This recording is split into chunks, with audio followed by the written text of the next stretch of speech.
জাপানে বাংলাদেশিদের জন্য কর্মসংস্থানের সুযোগ সৃষ্টি করতে অন্তর্বর্তীকালীন সরকার প্রয়োজনীয় উদ্যোগ নেবে বলে জানান প্রধান উপদেষ্টা ডক্টর মোহাম্মদ ইউনূস। বৃহস্পতিবার Bangladesh seminar on human resources শীর্ষক সেমিনারে প্রধান উপদেষ্টা এই কথা বলেন। এই অনুষ্ঠানে বাংলাদেশ থেকে শ্রমিক নেবার কথা জানায় জাপান।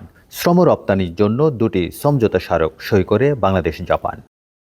এদিন জাপানের টোকিওতে ইম্পেরিয়াল হোটেলে প্রধান উপদেষ্টার সাথে সৌজন্য দেখা করেন জাপানের আন্তর্জাতিক সহযোগিতা সংস্থা জাইকা সভাপতি doctor Tanaka Akihiko. Doctor Yunus দেশের অর্থনৈতিক উন্নয়নে মহেশখালী মাতারবাড়ি প্রকল্প সহ ওই অঞ্চলের সমন্বিত উন্নয়নে নানা প্রকল্পে জাইকার সহযোগিতা চাইলে জাইকার এই কর্মকর্তা প্রকল্প বাস্তবায়নে দ্রুত সিদ্ধান্ত নেবার উপর জোর দেন।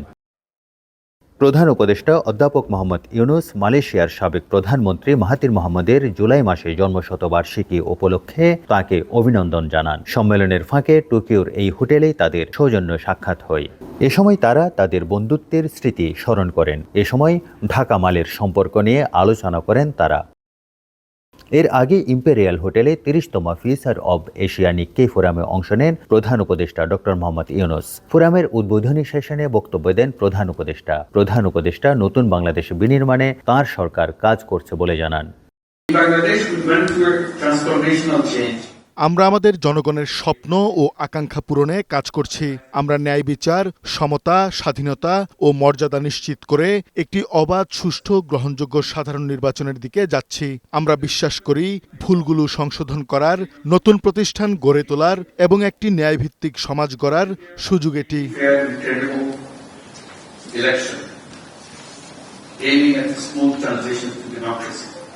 ডক্টর ইউনূস তার বক্তব্যে বৈশ্বিক আস্থা হুমকির মুখে বলে উল্লেখ করে এশিয়ার উন্নয়নে পারস্পরিক সহযোগিতার কথা বলেন। আমাদের চারপাশের অস্থিরতা দেখে ভীত না হই, বরং এ নিয়ে নতুন করে ভাবি। ভয় না করে সম্ভাবনায় আমরা একসাথে কাজ করি। উন্নত বিশ্ব গঠনে আস্থা রাখি একে অপরের প্রতি। শুধু প্রয়োজনই নয়, বরং আন্তরিকতা থেকেও সহযোগিতা করি। এশিয়ার না লেখা ভবিষ্যৎ আমরা একসঙ্গে লিখব।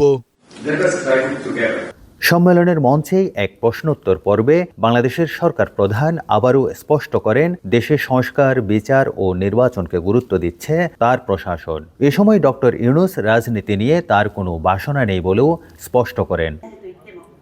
সংস্কার শেষে আগামী ডিসেম্বর বা জুনের মধ্যে গণতান্ত্রিক সরকারের কাছে ক্ষমতা ছেড়ে দেওয়ার কথা আবারও পুনর্ব্যক্ত করলেন প্রধান উপদেষ্টা। সেই সাথে নিক্কেই ফোরামে এশিয়ার উন্নয়নের কথা তুলে ধরেন তিনি। ক্ষমতার চেয়ে শান্তি প্রতিষ্ঠার উপর জোর দেন নোবেল বিজয়ী অধ্যাপক মোহাম্মদ ইউনূস।